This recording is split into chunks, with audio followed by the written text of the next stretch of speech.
8 season পর 8 trophy, হাজারো magical moment, কত শত স্মৃতি।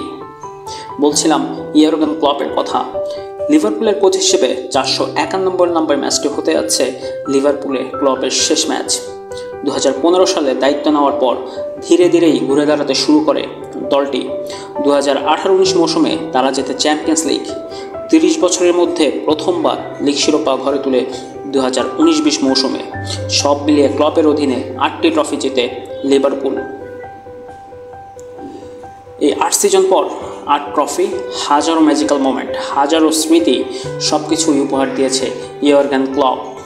8 বছর আগের সেই অ্যানফিল্ডের কিশোর আজ পরিণত হয়েছে যুবকে, স্বপ্ন পরিণত হয়েছে বাস্তবে। 8 বছর আগে যারা ক্লাবের সামর্থ্য নিয়ে প্রশ্ন তুলেছে তারাই আজ বিশ্বাস রাখে লিভারপুলে। বিদায়বেলায় ইয়র্গেন ক্লপ সাপোর্টারদের চিঠি পেয়ে আবেগ আপ্লুত হয়ে পড়েছিল। তিনি বলেছেন, আমি এত চিঠি পেয়েছি, এখান থেকে বোঝা যায় এই লিভারপুলের, এই ক্লাবের অর্থ কী, মর্ম কী। আর সেই অ্যানফিল্ডের কিশোর থেকে পরিণত হওয়া যুবকে ডিয়ার ইয়র্গেন ক্লপকে চিঠি লিখে, ডিয়ার ইয়র্গেন, এখন একটি কথাই বাকি, thank you and you will never walk alone.